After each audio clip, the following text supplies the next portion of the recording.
इससे पहले हम लास्ट क्वेश्चन का आंसर करें, इससे पहले हम रिलेशनशिप और इससे रिलेटेड थ्योरी को डिस्कस कर लेते हैं। इसमें इम्पोर्टेंट दो तीन कॉन्सेप्ट्स हैं जो हम दो तीन आने वाले लेक्चर्स के अंदर इसको कवर करेंगे। तो सबसे पहले इम्पोर्टेंट ये है कि रिलेशनशिप बिटवीन वेरिएबल होता क्या है।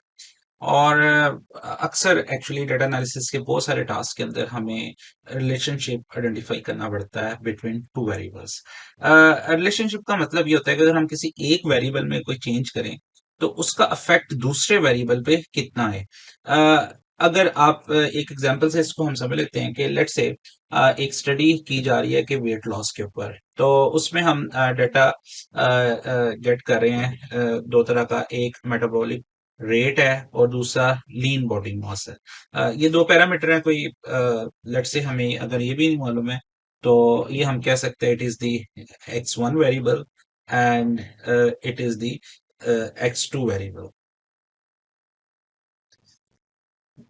अच्छा जी, ये x1 वेरिएबल हम कह सकते हैं, वी कैन से कि ये जो है this is the x1 variable and it is the x2 variable.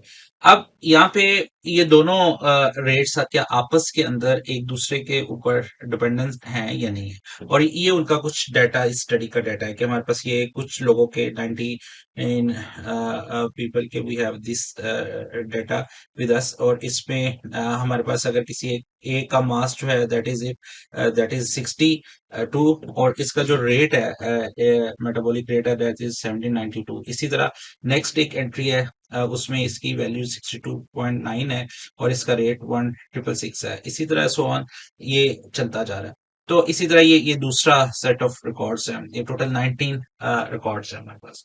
तो क्या इन दो वेरिएबल्स का, इस वेरिएबल का और इस वेरिएबल का आपस में कोई रिलेशन है कि नहीं, यानी कि अगर मास बढ़ता है तो क्या मेटाबॉलिक रेट भी बढ़ता है, या मास कम होता है क्या मेटाबॉलिक रेट भी कम होता है, या मास बढ़ता है तो मेटाबॉलिक रेट जो है वो कम होता है, या मास कम होता है मेटाबॉलिक रेट बढ़ता है। तो देर आर डिफरेंट पॉसिबिलिटीज कि इन दोनों का जो रिलेशन है वो किस किस्म का।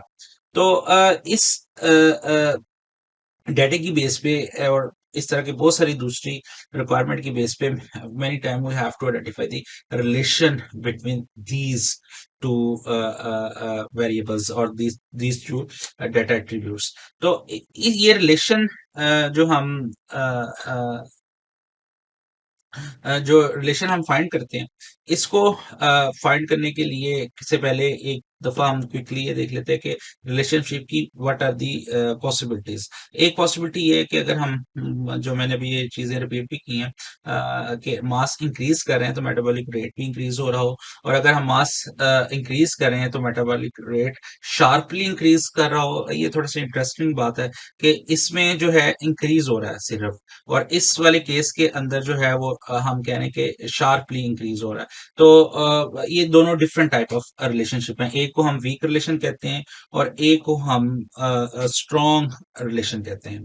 और इसी तरह एक mass decreases, metabolic rate slowly increases, और मास डिक्रीज हो रहा है तो वो स्लोली इंक्रीज हो रहा है, और मास जो है इसी तरह there could be many many relations in दोनों के कॉम्बिनेशन से शार्पली, और उसको भी हम ऐड कर लें तो ये फिर ज्यादा कॉम्बिनेशन बन जाएंगे, और ये भी पॉसिबिलिटी है कि दोनों में कोई रिलेशन ना हो।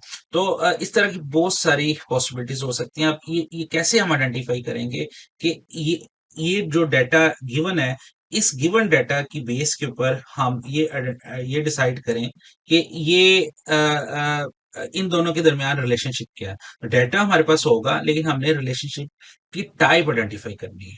तो उसके लिए आगे हम देखेंगे हमारे पास कौन से टूल्स हैं, लेकिन उस लेक्चर से पहले कोई आप दूसरी एग्जांपल्स को भी विजुअलाइज कर सकते हैं। जिस तरह अक्सर हमें यूनिवर्सिटी लेवल पे ये चीज आइडेंटिफाई करनी पड़ती है कि what is relationship between student achievement और उनकी मोटिवेशन और उनके जीपीए का। ये पॉसिबल है कि अगर एक बच्चे का जीपीए बहुत ज्यादा है, क्या वो उतना ही मोटिवेट है प्रोग्रामिंग सीखने में या डेटाबेसेस या डाटा साइंस पढ़ने में, या जीपीए कम है लेकिन बच्चा बहुत ज्यादा मोटिवेटेड है।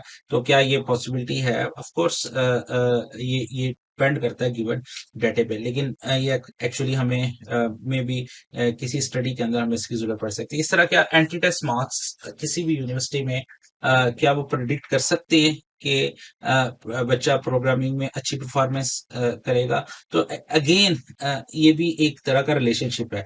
क्या अच्छे एंट्री टेस्ट के मार्क्स अच्छी प्रोग्रामिंग वाले स्टूडेंट को आइडेंटिफाई कर रहे हैं या नहीं कर रहे हैं, या कम मार्क्स वाला अच्छा प्रोग्रामर बन जाएगा। तो ये जो हैं, ये बेस्ड ऑन इस तरह की स्टडीज हम डाटा की बेस पे ही कर सकते हैं। इसी तरह are the trend of total immigration to Canada for the years 1980 to 2013 is increasing और डिक्रीजिंग। एक अदर क्वेश्चन हो सकता है जिसमें माइग्रेशन के डाटे के ऊपर हम स्टडी करें तो हम देख सकते हैं कि क्या ट्रेंड इमिग्रेशन का ईयर्स के लिहाज से इंक्रीज हो रहा है या डिक्रीज हो रहा है। तो इसमें जो दो एट्रीब्यूट्स हैं, एक तो ईयर है और दूसरा एट्रीब्यूट जो है वो इमिग्रेशन के नंबर्स हैं। तो क्या इन दोनों का आपस में कोई रिलेशन है? तो इस तरह हमें काफी दफा डिफरेंट टाइप ऑफ सिनेरियोज के अंदर हमें रिलेशनशिप आइडेंटिफाई करने की रिक्वायरमेंट आ जाती है, जो हमने करने होते हैं एट्रीब्यूट्स के दौरान। तो अब ये रिलेशनशिप हम कैसे फाइंड करेंगे, और साथ रिलेशनशिप की जो टाइप्स हैं हम इसे कैसे कैटेगराइज कर सकते हैं। तो आने वाले लेक्चर्स में हम इसको देखेंगे। ये जो अभी ये वाला लेक्चर और ये आने वाले 2-3 लेक्चर, ये सेट ऑफ लेक्चर एक्चुअली इस पोस्ट से लिए हैं। अगर आप इसे एक्सप्लोर करना चाहें तो ये आप इसके यहाँ से एक्सप्लोर कर सकते हैं।